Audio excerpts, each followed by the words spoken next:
Hello everyone, welcome to my YouTube channel Kalyan classes Nehru sir.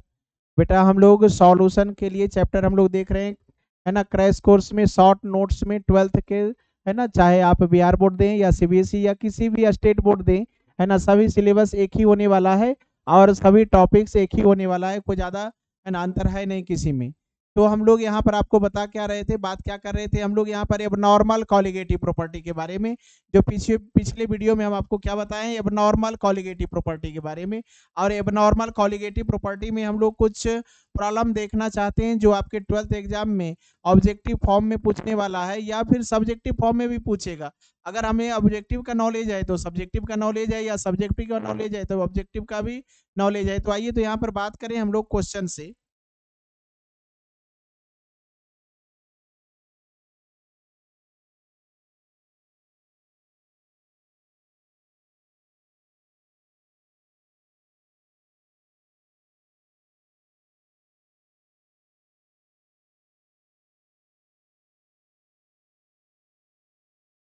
Maximum elevation of boiling point.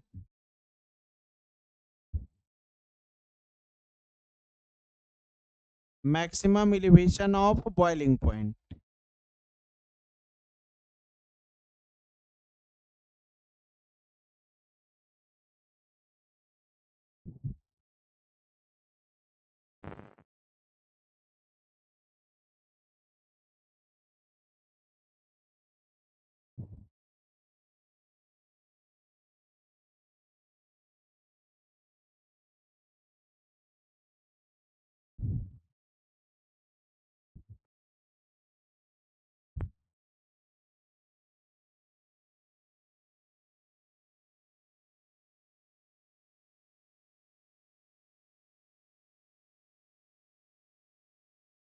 Next question भी देखें।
देखिए तो यहाँ पर हम लोग दो क्वेश्चन रखे हैं, आप इसके लिए बात करें। और क्या कह रहा है, फर्स्ट क्वेश्चन कह रहा है कि which of the following has maximum elevation of boiling point, है ना। क्या कह रहा है, मैक्सिमम, है ना, किसका मैक्सिमम, है ना, एलिवेशन ऑफ बॉइलिंग पॉइंट होने वाला है। तो मैक्स, है ना, यहाँ पर एलिवेशन ऑफ बॉइलिंग पॉइंट की बात कर रहा है। तो elevation of boiling point directly proportional आई होता है। डायरेक्टली प्रोपोर्शनल क्या होता है, आई होता है। मीन्स जिसमें आई का वैल्यू ज्यादा है उसमें आपका क्या होने वाला है ना, आई का वैल्यू ज्यादा होगा, मीन्स एलिवेशन पॉइंट भी मैक्सिमम होने वाला है। और आई कैसे पता करेंगे बेटा, तो यहाँ पर आप क्या देख रहे हैं, 1 सोडियम 1 क्लोरीन, मीन्स आई हो गया आपका 2। यहाँ क्या देख रहे हैं, 1 कैल्शियम 2 क्लोरीन, तो कितना हो गया आयन, 3 आयन होने वाला है। 3 आयन मीन्स आई का वैल्यू क्या हो गया, 3। और यहाँ पर आई का वैल्यू क्या होगा, 1 अल्युमिनियम 3 क्लोरीन, तो यहाँ क्या हो जाएगा 4। यहाँ पर फॉस्फेट एक आयन है और यहाँ पोटासियम 3 आयन है, तो टोटल आयन की संख्या कितना होने वाला है, आई का वैल्यू क्या होने वाला है, यहाँ 4। यहाँ पर आई का वैल्यू क्या होने वाला है, 4 होने वाला है। मीन्स यहाँ पर आपका दो दो, है ना, आंसर होने वाला है, ये दोनों, है ना।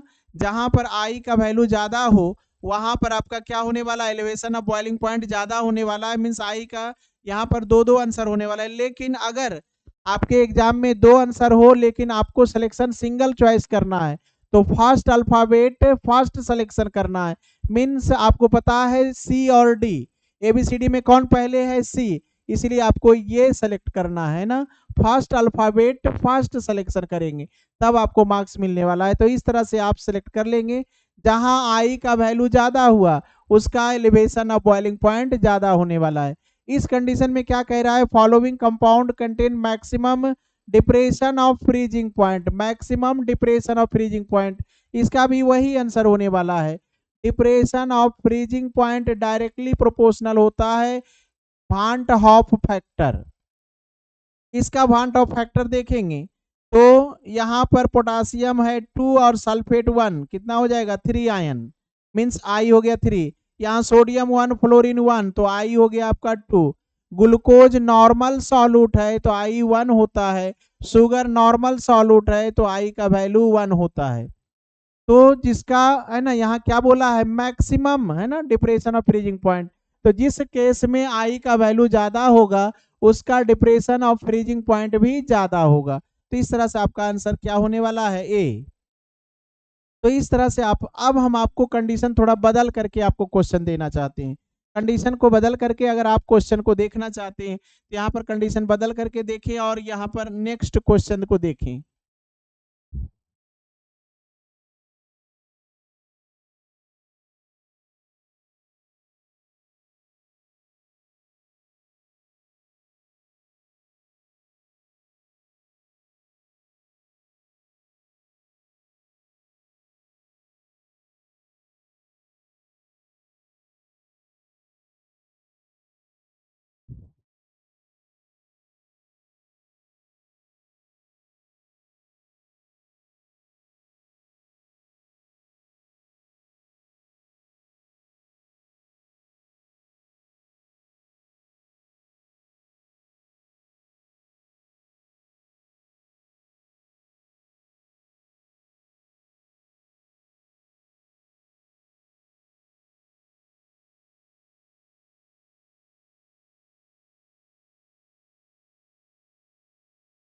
नेक्स्ट क्वेश्चन फिर देखेंगे।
देखिए यहाँ पर आपके पास 3 क्वेश्चन है और इस सभी क्वेश्चन को देखें तो क्या कहा जा रहा है कि following compound has maximum boiling point.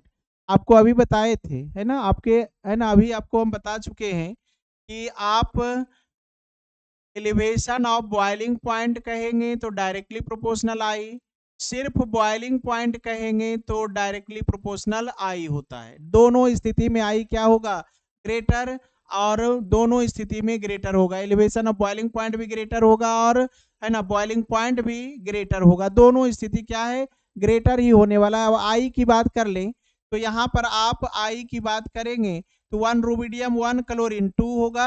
यहाँ पर बात करेंगे 2 पोटासियम 1 सल्फेट 3 होगा। मीन्स आप बेटा यहाँ पर बात करेंगे तो आयंस में कैसे तोड़ेंगे, तो सिर्फ मेटल और नॉन मेटल को अलग करेंगे। नॉन मेटल नॉन मेटल को अलग नहीं कर सकते। जैसे सल्फेट में सल्फर और ऑक्सीजन दोनों का दोनों नॉन मेटल है, सल्फर और ऑक्सीजन क्या है, दोनों का दोनों नॉन मेटल है, तो नॉन मेटल का बॉन्ड नहीं टूटेगा। मेटल और नॉन मेटल, पोटासियम क्या है ना, मेटल है, और ऑक्सीजन सल्फर नॉन मेटल है, तो सिर्फ पोटासियम और सल्फेट अलग हो जाएगा। तो 2 पोटासियम 1 सल्फेट क्या हो जाएगा बेटा, 3 हो जाएगा, है ना। आई का वैल्यू यहाँ क्या होने वाला है, 3। और यहाँ पर आई का वैल्यू, तो कैल्शियम आपका मेटल है और फॉस्फेट नॉन मेटल है, तो 3 कैल्शियम 2 फॉस्फेट, टोटल आई क्या हो गया, 5। और यहाँ पर आई का वैल्यू कितना होने वाला है, 2। तो आई जहां मैक्सिमम होगा वहां पर बॉइलिंग पॉइंट मैक्सिमम होगा। यहां देख रहे हैं ना, ये आई जहां मैक्सिमम होगा बॉइलिंग पॉइंट वहां मैक्सिमम होगा। Means elevation of boiling point पूछे तो इसी का मैक्सिमम होगा, और यहाँ पर आपका बॉइलिंग पॉइंट पूछे तो मैक्सिमम होगा। लेकिन जब आप इस केस में बात करते हैं, सेकेंड केस में कि which of the following compound has maximum freezing point, क्या कह रहा है, मैक्सिमम फ्रीजिंग पॉइंट। यहां पर आपको बताए हैं कि फ्रीजिंग पॉइंट इनवर्सली प्रोपोर्शनल होगा आई, फ्रीजिंग पॉइंट इनवर्सली प्रोपोर्शनल होगा आई। पहले आई की बात कर लें। सुक्रोज का मतलब क्या होता है बेटा, सुक्रोज का मतलब शुगर, जो आप चीनी घर में यूज करते हैं ना, जो आप चीनी घर में यूज करते हैं वही आपका क्या है, सुक्रोज है। और बिल्कुल ये, है ना, सुक्रोज का क्या होगा, नॉर्मल सॉल्यूट है, 1 हो जाएगा। और ये सोडियम सल्फेट आई हो गया, सोडियम हो गया 2, सल्फेट 1, क्या हो गया 3। पोटासियम ब्रोमाइड, यहाँ तो एक नॉन मेटल एक मेटल है, मीन्स ये 2 हुआ, और यहाँ 3 नॉन मेटल और एक मेटल फॉस्फेट है, तो आई हो गया आपका यहाँ 4। यहाँ क्या बताया जा रहा है कि किसका फ्रीजिंग पॉइंट मैक्सिमम है, तो जिसका आई कम उसका फ्रीजिंग पॉइंट ज्यादा, इनवर्सली प्रोपोर्शनल है ना। आई और फ्रीजिंग पॉइंट क्या है बेटा, इनवर्सली प्रोपोर्शनल है। और जब ऐसा होगा आई और फ्रीजिंग पॉइंट इनवर्सली हो जाएगा तो आप यहाँ पर क्या बताएंगे कि जिसका आई का वैल्यू सबसे कम हो उसका फ्रीजिंग पॉइंट सबसे ज्यादा होगा, क्योंकि फ्रीजिंग पॉइंट में निगेटिव साइन होता है। जो भी सॉल्यूशन का फ्रीजिंग पॉइंट बताने वाले बेटा आपको बताए हैं कि जब आप फ्रीजिंग पॉइंट ऑफ वाटर की बात करें तो 0 डिग्री, जैसे ही उसमें सॉलिड सॉल्यूट डालेंगे उसका फ्रीजिंग पॉइंट निगेटिव में चला जाएगा। मीन्स फ्रीजिंग पॉइंट क्या होगा, निगेटिव हो जाएगा। और आप बात करिए -1, -2, -3, सबसे बड़ा कौन है ना, सबसे बड़ा कौन है। अगर आप हर जगह निगेटिव लगा दें, यहाँ -1 लगा लें, है ना, आप यहाँ फ्रीजिंग पॉइंट अगर लिखेंगे तो यहाँ क्या लिखिएगा, -1। यहाँ फ्रीजिंग पॉइंट लिखेंगे तो क्या लिखने वाले हैं, -3। यहाँ फ्रीजिंग पॉइंट लिखेंगे तो आप क्या लिखने वाले हैं, -2। यहाँ फ्रीजिंग पॉइंट लिखेंगे तो क्या लिखने वाले हैं, -4। अब बताइए सबसे बड़ा वैल्यू कौन है। आपको पता है कि निगेटिव छोटा वैल्यू क्या हो जाता है, बड़ा होता है ना। निगेटिव में जितना छोटा वो उतना बड़ा, निगेटिव में जितना बड़ा उतना ही छोटा। तो यहाँ बात क्लियर हुआ कि इसका जो होगा आपका फ्रीजिंग पॉइंट सबसे ज्यादा होने वाला है। अब आगे बढ़िए, अगला क्वेश्चन क्या कह रहा है, defines the maximum osmotic pressure, है ना, defines the maximum osmotic pressure. तो ऑस्मोटिक प्रेशर के बारे में हम लोग बात किए। ऑस्मोटिक प्रेशर डायरेक्टली प्रोपोर्शनल आई होता है, ऑस्मोटिक प्रेशर डायरेक्टली प्रोपोर्शनल आई होता है। मीन्स आई जितना ज्यादा होगा ऑस्मोटिक प्रेशर उतना ज्यादा होगा। मीन्स क्या होगा, आई ग्लूकोज क्या है आपका नॉर्मल सॉल्यूट, तो आई हो गया 1। आप बेंजोइक एसिड को कहाँ डिजोल्व कर रहे हैं, बेंजीन में, है ना। तो यहाँ एसोसिएशन हो जाएगा और आई का वैल्यू लेस देन 1 हो जाएगा, आई का वैल्यू लेस देन 1 हो जाएगा। अगला बात करिएगा के बी आर, तो ये आयनिक है, डिसोसिएशन होगा, यहाँ 2 होगा। और यूरिया आपका क्या है, नॉर्मल सॉल्यूट है और इसका क्या होगा, 1 होगा। और आपको यहाँ पर क्लियर हो चुका है, ऑस्मोटिक प्रेशर डायरेक्टली प्रोपोर्शनल आई, आई बढ़ेगा ऑस्मोटिक प्रेशर बढ़ेगा, तो किसका आई सबसे ज्यादा है, पोटासियम ब्रोमाइड का, तो इसका आपका क्या होने वाला है, सबसे ज्यादा ऑस्मोटिक प्रेशर इसका होने वाला है। इसी तरह से बेटा आपका क्वेश्चन पूछा जाने वाला है कि सॉल्यूशन में, है ना, क्या आपको दिया रहेगा किसका फ्रीजिंग पॉइंट ज्यादा है, किसका बॉइलिंग पॉइंट ज्यादा है, किसका एलिवेशन ऑफ फ्रीजिंग पॉइंट ज्यादा है, एलिवेशन ऑफ बॉइलिंग पॉइंट ज्यादा है, किसका डिप्रेशन ऑफ फ्रीजिंग पॉइंट ज्यादा है। ज्यादातर क्वेश्चन आप इसी टर्म में रहेगा, फ्रीजिंग पॉइंट और बॉइलिंग पॉइंट, या डिप्रेशन ऑफ फ्रीजिंग पॉइंट और एलिवेशन ऑफ बॉइलिंग पॉइंट। तो एलिवेशन ऑफ बॉइलिंग पॉइंट और बॉइलिंग पॉइंट सेम क्वेश्चन माना जाएगा, लेकिन डिप्रेशन ऑफ फ्रीजिंग पॉइंट और फ्रीजिंग पॉइंट दोनों उल्टा क्वेश्चन माना जाएगा, इनवर्सली क्वेश्चन माना जाएगा। यहीं पर ध्यान रखेंगे, यहीं पर आपको कंफ्यूजन हो सकता है।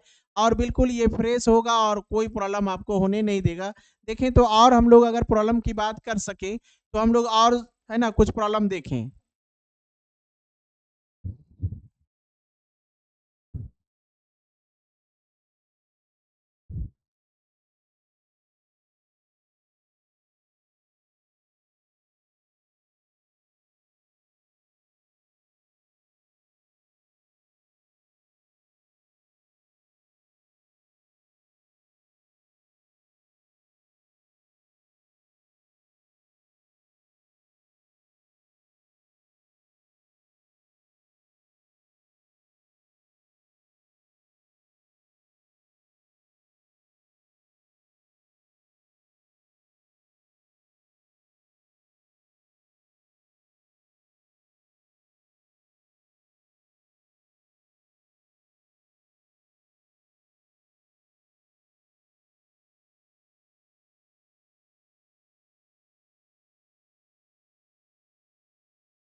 देखिए यहाँ पर क्या बताया जा रहा है कि which of the following compound has minimum freezing point, है ना।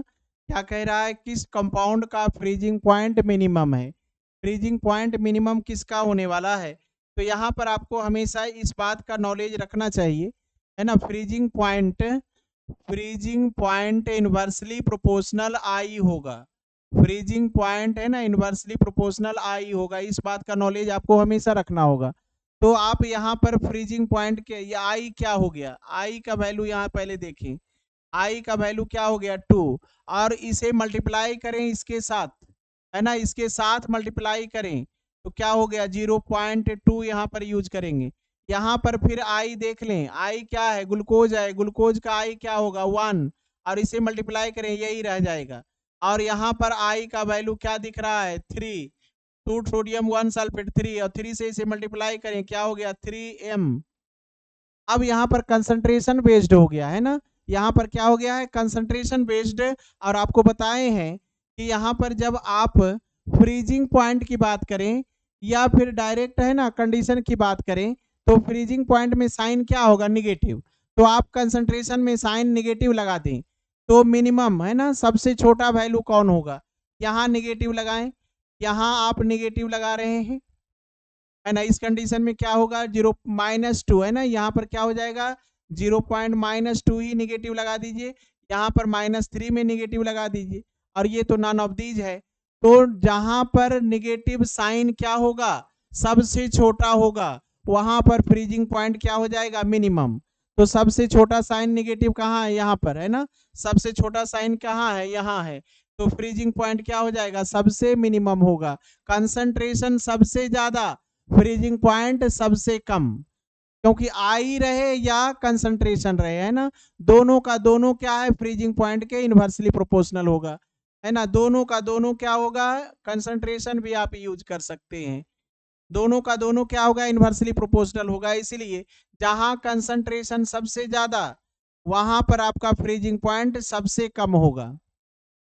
अगला क्वेश्चन क्या कह रहा है, following compound has minimum depression of freezing point means delta TF, और डेल्टा टीएफ डायरेक्टली प्रोपोर्शनल क्या होता है, आई होता है। और यहाँ पर ये थोड़ा सा अलग कंपाउंड है, ऐसा भी कंपाउंड आपसे खूब पूछा जा रहा है, इसलिए आप इस पर नजर रखेंगे।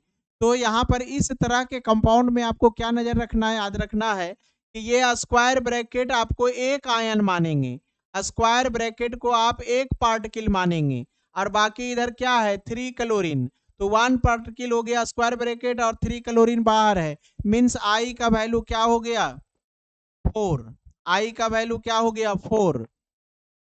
यहाँ पर एक स्क्वायर ब्रैकेट और 2 क्लोरीन, एक वाटर, वाटर को काउंट मत करेंगे, आप इसे पानी में डालेंगे तो वाटर क्या होगा, पानी में ही मिक्स हो जाएगा, वाटर ही बन जाएगा। मीन्स आपको सिर्फ क्लोरीन काउंट करना है, स्क्वायर ब्रैकेट, स्क्वायर ब्रैकेट 1 और क्लोरीन 2, तो आई कितना हो गया 3। यहाँ पर भी वही वाटर मॉलिक्यूल काउंट नहीं करना है, ना बाहर ना अंदर, भूल जाइए वाटर को। तो एक स्क्वायर ब्रैकेट और 1 क्लोरीन, तो आई कितना हो गया आपका 2। और यहाँ पर देखें क्या क्लोरीन बाहर है, एक भी क्लोरीन बाहर नहीं है, तो सिर्फ स्क्वायर ब्रैकेट ही यहाँ काउंट होगा, वाटर को भूल जाइए। तो यहाँ क्या हो जाएगा 1, इसका क्या होने वाला है 1। और यहाँ पर है ना, depression of freezing point directly proportional i है, मीन्स आई जितना ज्यादा होगा डिप्रेशन ऑफ फ्रीजिंग पॉइंट भी उतना ही ज्यादा होगा। मीन्स ये आपका आंसर कौन सा होने वाला है, ये आई का वैल्यू जितना ज्यादा होगा डिप्रेशन ऑफ फ्रीजिंग पॉइंट भी उतना ही ज्यादा होगा। एलिवेशन ऑफ बॉइलिंग पॉइंट भी होता तो यही आपका मैक्सिमम होगा, है ना, एलिवेशन ऑफ बॉइलिंग पॉइंट भी इसी का मैक्सिमम होगा, है ना, डिप्रेशन ऑफ फ्रीजिंग पॉइंट भी इसी का मैक्सिमम होगा, क्योंकि दोनों डायरेक्टली प्रोपोर्शनल चलता है ना। अगर एलिवेशन ऑफ बॉइलिंग पॉइंट आपसे इसी क्वेश्चन में पूछे तो डायरेक्टली प्रोपोर्शनल आई होगा, तो सेम आंसर होगा। लेकिन अगर आपसे पूछ दे मिनिमम फ्रीजिंग पॉइंट, तो मिनिमम फ्रीजिंग पॉइंट में भी वही आंसर होगा, है ना, मिनिमम फ्रीजिंग पॉइंट में भी आंसर वही होगा, और मैक्सिमम बॉइलिंग पॉइंट में भी वही आंसर होगा, है ना। इस यहाँ पर आप क्या आंसर क्या क्या कर रहे हैं, depression of freezing point, elevation of boiling point का सेम आंसर होगा, और यही है ना, यही आंसर होगा क्या, मैक्स मिनिमम, है ना, यहाँ पर हम लोग क्या यूज कर रहे हैं, मिनिमम वर्ड यूज किए, मिनिमम, ये यहाँ पर मिनिमम वर्ड यूज किए हैं। तो मिनिमम में क्या होगा, आई डायरेक्टली प्रोपोर्शनल है ना, तो मिनिमम सबसे कहाँ कम है, मिनिमम आई कहाँ दिख रहा है, तो मिनिमम आई को हम लोग वहां यूज करेंगे।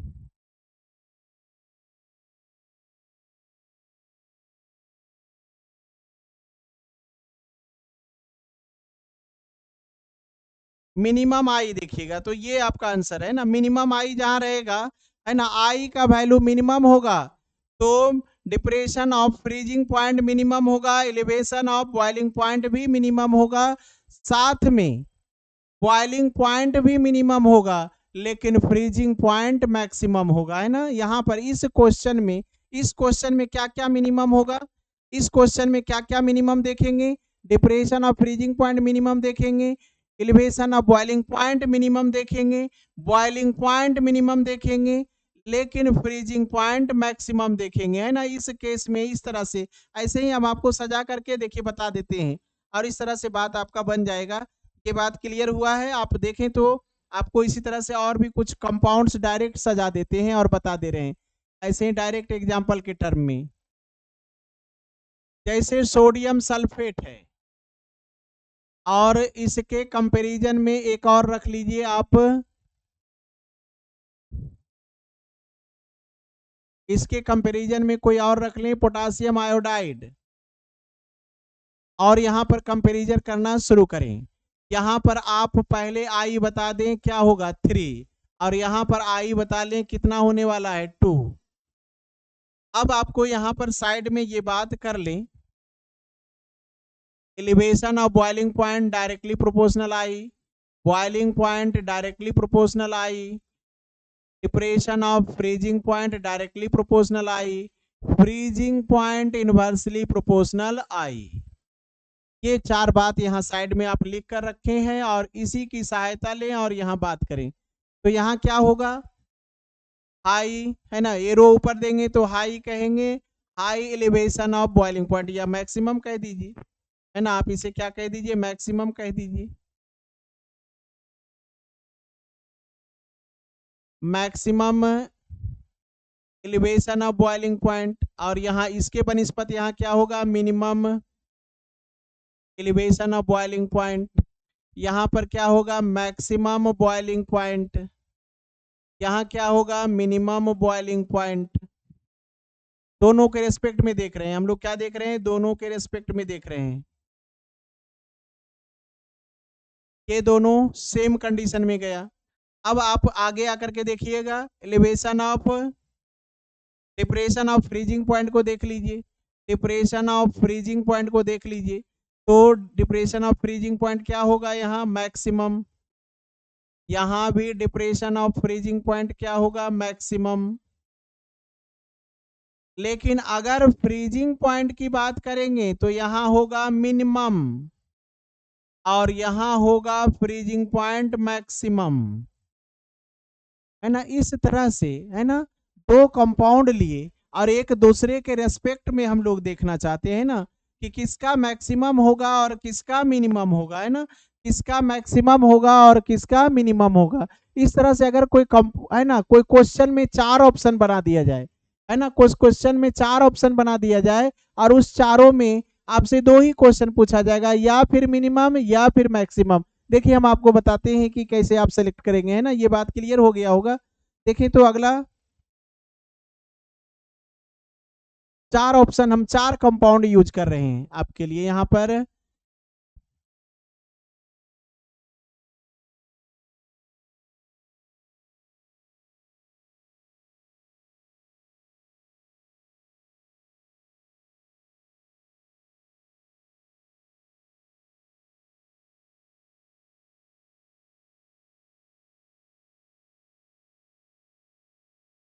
देखिए यहाँ पर 4 कंपाउंड यूज किए, और इसमें हम लोग देखना चाहते हैं किसका मैक्सिमम और किसका मिनिमम।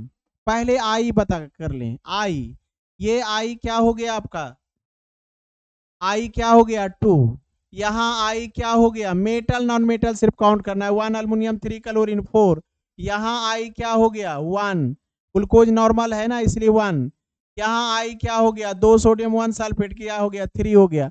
पहले आई पता कर लिए, आई मिल गया है मैक्सिमम और मिनिमम, दोनों मिल गया ना। ये आपका क्या है, मैक्सिमम, और ये क्या है, मिनिमम है। अब इसी दोनों में आपका क्वेश्चन और आंसर होते रहेगा। अगर आपसे कहेगा तो यहाँ पर क्या लिखेंगे आप, maximum elevation of boiling point. यहाँ क्या लिखेंगे, minimum elevation of boiling point. अगला बात क्या लिखेंगे आप यहाँ पर क्या लिखेंगे, मैक्सिमम बॉइलिंग पॉइंट। यहाँ क्या लिखने वाले हैं, मिनिमम बॉइलिंग पॉइंट। मीन्स इस तरह से आपको हम एक ही क्वेश्चन के अंदर नंबर ऑफ क्वेश्चन है ना सेलेक्ट करके बता रहे हैं कि आपके पास 2 क्वेश्चन हो सकता है कि मैक्सिमम बॉइलिंग पॉइंट किसका है ना, मिनिमम बॉइलिंग पॉइंट किसका। अगर आप ऑप्शन बना लें तो ऑप्शन बना सकते हैं इसे, ऑप्शन बना सकते हैं इसे, और इस तरह से सिलेक्शन करेंगे तो आपका maximum elevation of boiling point किसका होगा, जिसका आई ज्यादा होगा। जिसका आई सबसे कम होगा उसका एलिवेशन बॉइलिंग पॉइंट क्या होगा, मिनिमम होगा। और जिसका एलिवेशन ऑफ आई ज्यादा है ना, यहाँ पर कंडीशन आपको मालूम है, इस कंडीशन पे आप यहाँ जान रहे हैं कि elevation of boiling point directly proportional I, boiling point directly proportional I, depression of freezing point directly proportional आई, लेकिन फ्रीजिंग पॉइंट इनवर्सली प्रोपोर्शनल आई होता है। फ्रीजिंग पॉइंट क्या होता है, इनवर्सली प्रोपोर्शनल आई होता है। 12 का क्वेश्चन इसी पर है ना, इसी मंत्र पर चलने वाला है बेटा, ये आपका मंत्र है बेटा, और इस मंत्र को बिल्कुल माइंड में सेट रखिए, और यही मंत्र आपको है ना नंबर दिलाने वाला है। तो यहाँ पर आप यहाँ बात करने वाले हैं, ये हो गया आपका क्या, बॉइलिंग से रिलेटेड। अब फ्रीजिंग से आइए, तो maximum elevation depression of freezing point होगा, और ये minimum depression of freezing point होगा। लेकिन अगर आप यहाँ पर बात करना चाहते हैं, यहाँ पर बात क्या करना चाहते हैं, फ्रीजिंग पॉइंट, तो ये होगा मिनिमम फ्रीजिंग पॉइंट है ना, मिनिमम फ्रीजिंग पॉइंट। और यहाँ क्या होने वाला है, मैक्सिमम फ्रीजिंग पॉइंट। क्योंकि फ्रीजिंग पॉइंट के केस में आपको उल्टा सोच लेना है ना, अपोजिट सोच लेना है। जहां आई कम फ्रीजिंग ज्यादा, जहां आई ज्यादा फ्रीजिंग कम। इस तरह से आप कितने क्वेश्चन बनाने वाले हैं, 1 2 3 4 5 6 7 8 है ना। आप एक क्वेश्चन में 8 क्वेश्चन तैयार कर रहे हैं। अगर आप इस क्वेश्चन पे कमांड कर लें तो आपका 8 क्वेश्चन तैयार हो जाने वाला है, और इस तरह से आप सॉल्यूशन चैप्टर में क्वेश्चन को कमांड कर सकते हैं। डेफिनेशन पे ध्यान देंगे, पॉइंट्स पर ध्यान देंगे, और साथ में ये सभी क्वेश्चन ऑब्जेक्टिव के साथ साथ सब्जेक्टिव भी तैयार होगा, बिल्कुल है ना नॉर्मल कंडीशन में। सारे बात पे ध्यान दें, आपका क्वेश्चन कंप्लीट तैयार होने वाला है। और इस तरह से बेटा अगर आप पहली बार आते हैं तो आप सब्सक्राइब करें और शेयर करें सभी दोस्तों में, और लाइक भी करें, और साथ में आप जो भी आपके पास प्रॉब्लम रह जाए उसे कमेंट्स में जरूर भेजें। तो हम लोग आज इस वीडियो में इतना रहने देते हैं। थैंक यू बेटा।